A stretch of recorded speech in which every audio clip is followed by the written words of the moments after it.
ہمارے ایمان کا سب سے اہم حصہ ہمارا گمان ہوتا ہے۔ یہ صرف ہمارے اور اللہ کے رشتے کی بات نہیں ہے، بلکہ آپ کسی بھی رشتے کو دیکھ لیں، اگر گمان اچھا نہیں ہے تو وہ رشتہ زیادہ دیر تک کبھی بھی نہیں چل سکتا۔ کسی بھی رشتے کی کامیابی کا راز یہی ہے کہ آپ ایک دوسرے کے بارے میں بدگمانیاں نہ رکھو، اور اللہ کے حوالے سے تو بالکل بھی بدگمان نہیں ہونا چاہیے ہمیں، کیونکہ بدگمانیوں سے مایوسیاں پیدا ہوتی ہیں، اور مایوسی انسان کو اللہ سے اتنا دور کر دیتی ہے جتنا وہ سوچ بھی نہیں سکتا۔ اور یہ سچ ہے کہ جو آپ سوچتے ہیں آپ کی زندگی میں وہی ملتا ہے۔ نبی کریم صلی اللہ علیہ وسلم نے فرمایا، اللہ فرماتا ہے کہ میں اپنے بندے کے گمان کے ساتھ ہوں، وہ جب مجھے اپنے دل میں یاد کرتا ہے تو میں اسے اپنے دل میں یاد کرتا ہوں، اور جب وہ مجھے محفل میں یاد کرتا ہے تو میں اسے اس سے بہتر فرشتوں کی محفل میں یاد کرتا ہوں، اور اگر وہ مجھ سے ایک بشت قریب آتا ہے تو میں اس سے ایک ہاتھ قریب ہو جاتا ہوں، اگر وہ میری طرف چل کر آتا ہے تو میں اس کے پاس دوڑ کر آتا ہوں۔ یعنی انسان جیسے اللہ کو سوچتا ہے، اللہ ویسے ہی بن کر اس کے سامنے پیش ہوتا ہے، اور آپ اگر اللہ سے اچھا گمان رکھیں گے تو یقین کریں آپ کو ہمیشہ اچھا ہی ملے گا، اور اگر آپ برے گمان رکھیں گے تو آپ کو برا ہی ملے گا۔ انسان کو وہی ملتا ہے جس کی اسے کھوج ہوتی ہے، تو اب یہ کام آپ کا ہے کہ آپ کس کی تلاش میں نکلتے ہیں۔ زندگی میں کہیں بھی جائیں اور زندگی میں کیسے بھی حالات بن جائیں، آپ نے بس اتنا یاد رکھنا ہے کہ اللہ نے آپ کے لیے بہتری ہی سوچی ہے، اور آپ کو وہ بہتری ایک نہ ایک دن ضرور ملے گی اور نظر بھی ضرور آئے گی۔ ابھی نہ صحیح، لیکن ایک نہ ایک دن آپ کو اللہ کے فیصلوں کی مصلحتیں ضرور سمجھ آ جائیں گی۔ کچھ لوگ اس لیے بھی دعا مانگنا چھوڑ دیتے ہیں کہ وہ سمجھتے ہیں کہ نصیب تو لکھا جا چکا ہے، تو ہوگا وہی جو نصیب میں ہوگا، لیکن یہ سوچا ہے کہ اگر نصیب کا لکھا ہی اگر سب کچھ ہوتا تو اللہ دعا مانگنے کا اختیار دیتا ہی کیوں؟ دعا مقدر تو کیا نصیب کے لکھے کو بھی ٹال سکتی ہے؟ ہاں، نصیب لکھا جا چکا ہے، لیکن یقین مانو دعا نصیب کو بدلنے کی طاقت بھی رکھتی ہے۔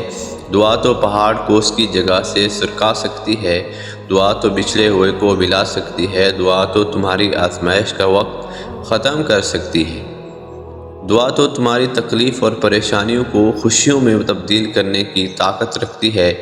یقین کا امتحان تب ہوتا ہے جب ہمارے تڑپنے کے اور بہت ساری دعاؤں کرنے کے باوجود جو چیز ہمیں چاہیے ہوتی ہے وہ ہمیں نہیں ملتی، یا جس سے ہم دور جانا چاہتے ہیں اس سے دور نہیں جا پاتے۔ توکل یہ نہیں کہ جو مانگا جائے وہ مل جائے، توکل کا مطلب تو یہ ہے کہ ہر حال میں صبر کیا جائے، اور جب کہیں سے بھی دعا قبول ہوتی نظر نہ آئے تب بھی اس یقین کے ساتھ دعا کی جائے کہ اللہ کبھی نہ کبھی اسے ضرور قبول فرمائے گا۔ تو توکل یہ ہے کہ جن چیزوں کو تم سمجھ نہیں سکے ان کا فیصلہ اللہ کو سپرد کر دو۔ توکل یہ ہے کہ جس میں تمہاری رضا نہ ہو اس میں بھی راضی رہا جائے۔ توکل یہ ہے کہ ساری دنیا جب نہ کر دے تب بھی اس کے کن پر یقین رکھا جائے۔ تھک جانا برا نہیں، مایوس ہو جانا برا ہے، بہت برا۔ مایوس انسان بس تب ہوتا ہے جب اس سے اللہ کی طاقتوں پر، اس کی رحمتوں پر یقین نہیں رہتا، اور جب یہ بات بھول جاتا ہے کہ جس نے یہ حالات پیدا کیے ہیں وہ یہ حالات بدل بھی تو سکتا ہے۔ دیکھو، ہر چیز انسان کے بس میں نہیں ہوتی، بلکہ کوئی بھی چیز انسان کے بس میں نہیں ہوتی جب تک اللہ نہ چاہے۔ پھر اس سے مایوس کیوں ہونا؟ جس کے حکم سے ایک پتا بھی نہیں ہل سکتا، جس کے حکم سے یہ کائنات بنا دی گئی ہے، وہ ایک ہی حکم پر ختم کر دی جائے گی۔ مایوس تو وہ ہوتے ہیں جن کے پاس اللہ نہیں ہوتا۔ ہمارے پاس تو اللہ ہے، یعنی بادشاہوں کا بادشاہ ہے۔ اللہ کی مدد کے دو ہی طریقوں سے مل سکتی ہے، پہلا نماز اور دوسرا صبر۔ نماز میں آپ نے تمام مسئلے اللہ تعالیٰ کو بتا کے خود کو بوجھ سے آزاد کرا لینا ہے، اور پھر اللہ کی مدد کا انتظار کرنا ہے، اسے صبر کہتے ہیں۔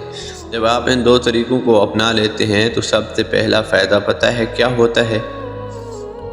کہ آپ پریشان ہونے سے بچ جاتے ہیں۔ آپ کو پتہ ہوتا ہے کہ اللہ بہترین وقت پہ بہترین طریقے سے آپ کا کام سنبھال لے گا۔